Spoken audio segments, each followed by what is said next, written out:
There is a policy of the American government.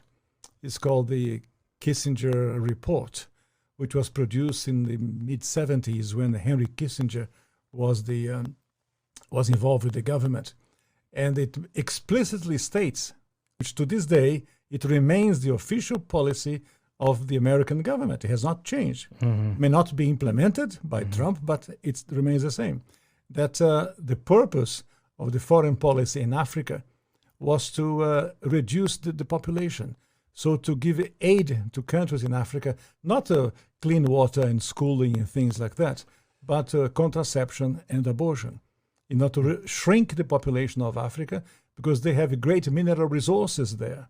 That sounds diabolical. It is, yes. That sounds like something conceived in the mind of Margaret Sanger. Yeah, definitely. And so at the time, Kissinger and those involved with the Carter administration wanted to shrink the population, make sure that the Africans do not develop and do not use the resources for themselves, because we in the States, we need them. There is a concerted effort of foreign powers to control the population of Africa. Africa is a huge continent, could feed thousands more people, but the policies of the West, especially in Europe. For example, between 1990 and the year 2000, the United States, Canada, and Europe contributed about $6 billion in contraceptives, not to help the people, not to give clean water, clean food. That is not to fight malaria, for example. No, of course, perish the thought, never. Yeah. Let them die. That's the whole idea. So in our work in HLI, we denounced this reality to make the Africans aware that they have to defend themselves against the influence of foreign powers.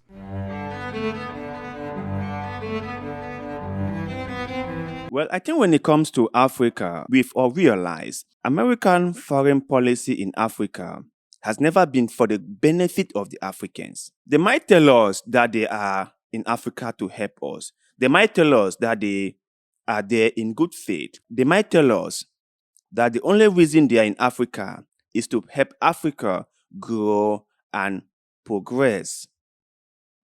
But that is a big lie.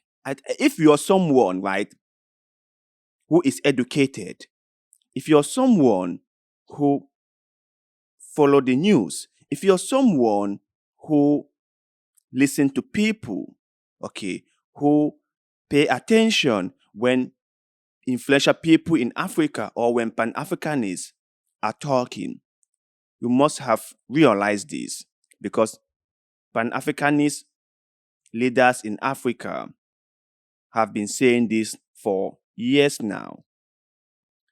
And I have also said this like many times on this show, that American foreign policy, the European foreign policy in Africa have never been for the benefit of Africans.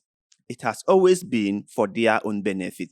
And no matter how much aid and donations they pump into Africa, they have always gotten more from Africa than they have put in. They have always taken so much from Africa than they actually have put in.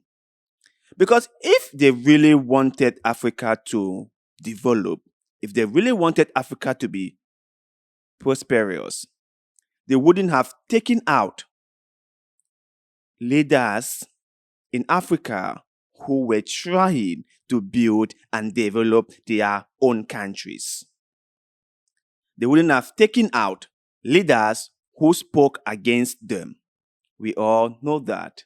Anyone who challenges the status quo, anyone who starts showing concern for Africa, who started saying that Africa deserves more than what they are getting, that Africa should not be treated in the way it's been treated, that Africa and Africans deserve better, that Africa should start thinking of a way out of the global order. Anyone who started saying stuff like that will be taken out, either by internal uprising or outside interference. One way or the other, that leader or that person will be taken out. It's something we've seen in Africa time and time and again. Like, it's not something that we are all surprised. Like, when it happens, then we are not shocked. It's like, oh, we knew about it. It has happened many, many times before. It's like their playbook. We know it already. So when you came across information like this, it really helps to settle down your views and opinions. It really helps to clarify all your thoughts about Western foreign policy in Africa. It really helps you know that they are in Africa not for you and I, the Africans. No. What have they really done for us? What have they really done for us? If they really wanted changes, they would not support authoritarian leaders in Africa, and they do that like a lot. If they really wanted the common man to be happy, to be successful, to have a nice job, have a good house, they will not punish countries that do not agree with them, like Zimbabwe, with their economic sanctions. They won't do that. So, my brothers and sisters, like we've all said time and time and again, we are on our own. We must start speaking out. But let's continue. Is it just the United States, or do you believe that China is also playing a role in jockeying for the resources of Africa? China is playing a major role because China is buying property in Africa. For example, in Mozambique, which is a Portuguese-speaking language country, they when Portugal was in charge of Mozambique, they used to export rice. Now they are importing rice from China because they cannot produce. The socialism has wrecked the production of rice. And the Chinese come and buy farms. So about almost a third of Mozambique belongs to China. So I was in other countries of Africa. It's the same reality. In South Africa, the Chinese are buying property, buying land in Africa. So and they send their own workers, the Chinese workers. They don't employ people of the place. They send their own workers to populate and to live in the place. Well, about the case of Mozambique, I don't know how accurate that number is. Like a third of Mozambique now belongs to the Chinese. I don't know about that. But one thing I know for sure is that China is really involved in Africa. China is doing a lot of things in Africa. Sometimes those things are good. Sometimes they are not so good, right? But the bottom line is China is involved in Africa. China is building roads. China is building schools. China is building hospitals and so on and so forth, which are really great, which are super important, and which are really or badly needed by us, the Africans. That for sure. I give credit where it's due. But like I have always pointed out, if Africa is not careful, if our leaders do not wake up and start seeing China as a business partner rather than a friend, in 50 or 100 years from now, Africa may be recolonized by the Chinese. That the way things are going, if Africa and its leaders do not start smelling the coffee,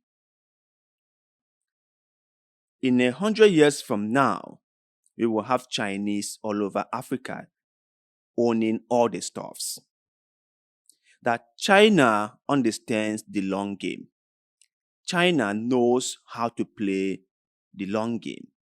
China is an excellent entity when it comes to soft power diplomacy. They are good at it. China is gradually buying things in Africa, strategic things. And if we do not put an end or slow it down, things might get so terrible wrong that we will have no power to do anything. I have said it here that the Chinese are not our friends. The Chinese are our business partner. So Africa should not get confused. I have mentioned this time and time and again. China being in Africa is not a bad thing. In fact, we need what China has got to offer. But then again, Africa sleeping on itself is a terrible, terrible thing. We do not want to be recolonized by China. So we have to start paying attention to what is going on out there. We need to be ahead of it. We need to have a handle on it. But you guys out there, what is your take on the Americans and the Europeans' foreign policy in Africa? Has it been of benefit to Africa? Share your thoughts and opinions with us in the comment section below, because like always, we love hearing what you have to say.